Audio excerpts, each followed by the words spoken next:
Hello guys, this is Maitreya and today I'm going to discuss about braking system, especially about drum brakes. So let's get started. Before learning about braking system, let's discuss these following questions. Firstly, what is braking system and why is it necessary? So braking systems is something that uses the concept of friction to stop a body which is in motion. Why do we need it? As I said, at some point we want to stop a object or slow it down.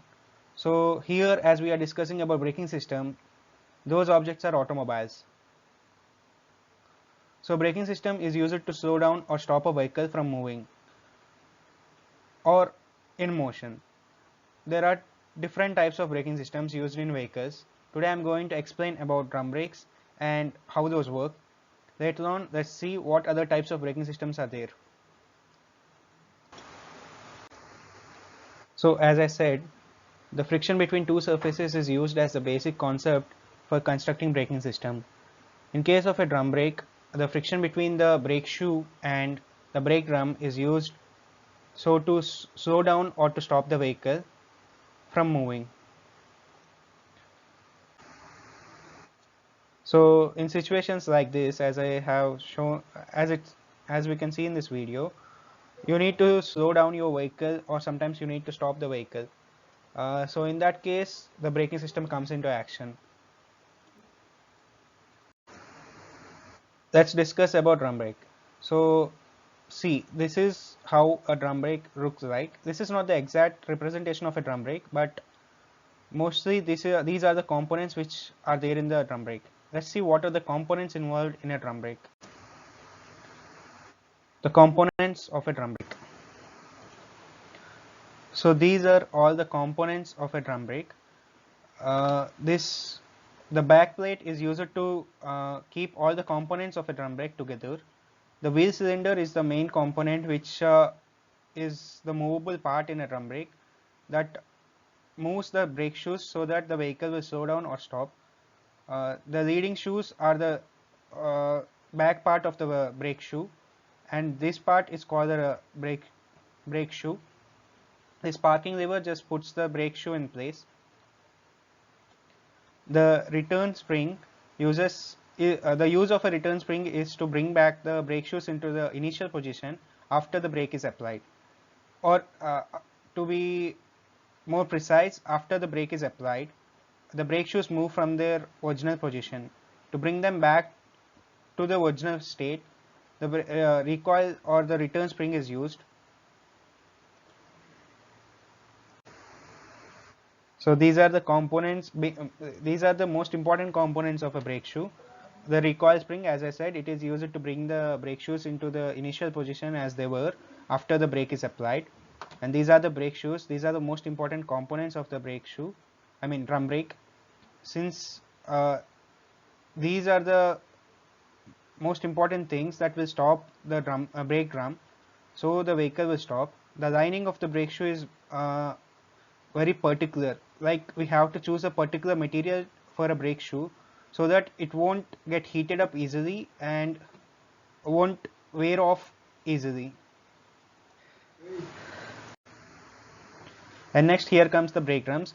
The brake shoes which move after we apply the brake will come in contact with this brake drum, which produces friction and slows down or stops the vehicle. And this is the brake pad. Like these would be the this is the most important part which would be present on the brake shoe, and this material is also important so that it won't wear off and it can maintain its posture in high temperatures also. The master cylinder is the component which spreads the brake fluid evenly to all the braking systems or to different the wheel cylinders so that the brake shoes are properly applied. So this is a basic diagram which shows how a brake shoe is worked.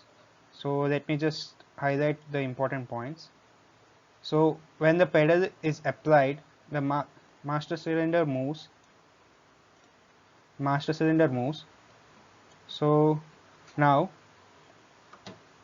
when the master cylinder moves, the brake fluid which is present in the master cylinder or this container will move into this sections, and these sections will pass the brake fluid over here.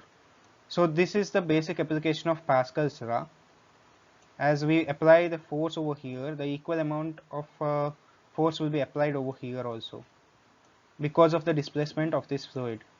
So when this fluid passes through this, is evenly distributed among these sections.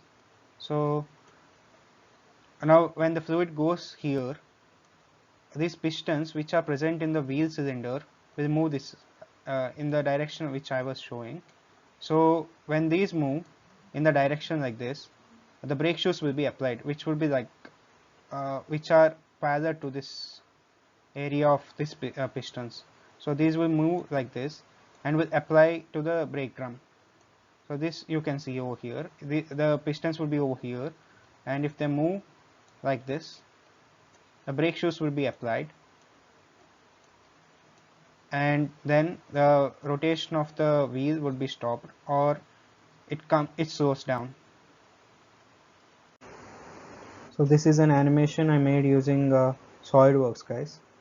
So let's see how drum brake works.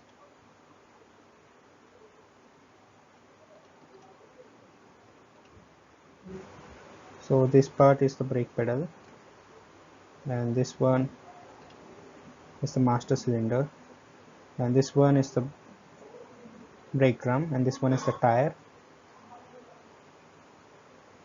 As the brake pedal, as we press the brake pedal, the piston in the master cylinder moves, and it sends the brake fluid inside, and the brake drums will move. As the brake drums come back to the original position, the fluid will come back, and the piston in the master cylinder will come back. So that is how it works. Let me play it once again. So this is the brake drum, this is the wheel, this is the tire, this is the brake shoe, this is the wheel cylinder, this is the master cylinder, this is the brake pedal and the piston inside the master cylinder. The brake fluid will flow like this, and it will move the brake shoes.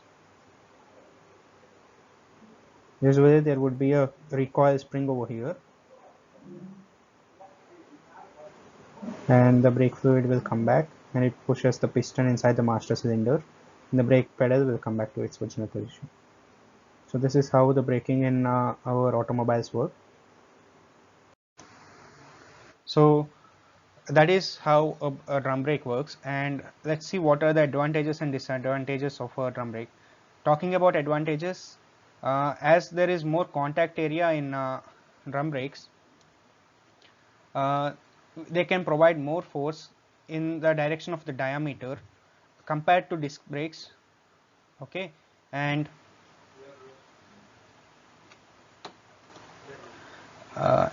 drum brakes last stronger because drum brakes have increased friction contact area than disc brakes. Drum brakes are cheaper to manufacture than disc brakes, because like the material used for drum brakes is, or the components which used to design the drum brakes are most easy than the disc brakes, and the rear drum brakes generate low heat. And talking about the disadvantages of drum brakes, under hard braking, the diameter of the drum brake increases slightly due to thermal expansion.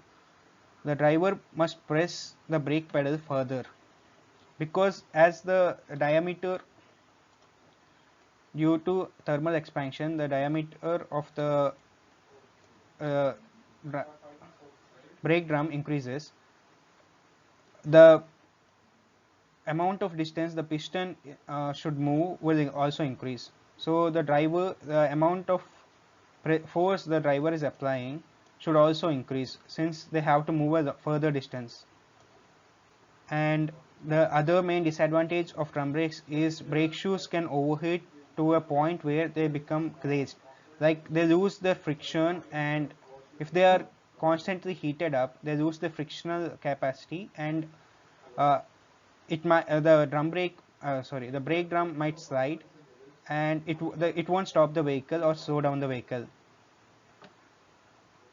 And excessive brake drum heating can cause the brake fluid to evaporize.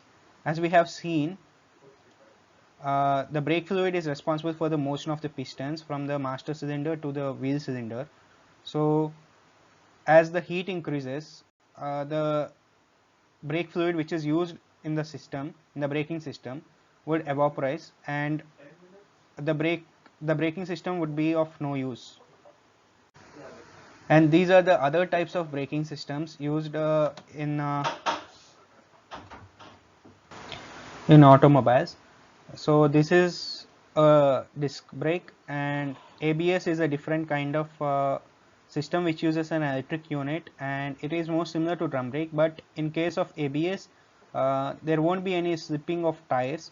The brake shoes oscillate, and it's constant, like while in drum brakes the force is applied constantly to the brake drum, but in case of ABS it is not constant. The brake shoes oscillate, and the slowing down of vehicle is smooth while compared to the slowing down motion in drum brakes. So that is it, guys. Thank you.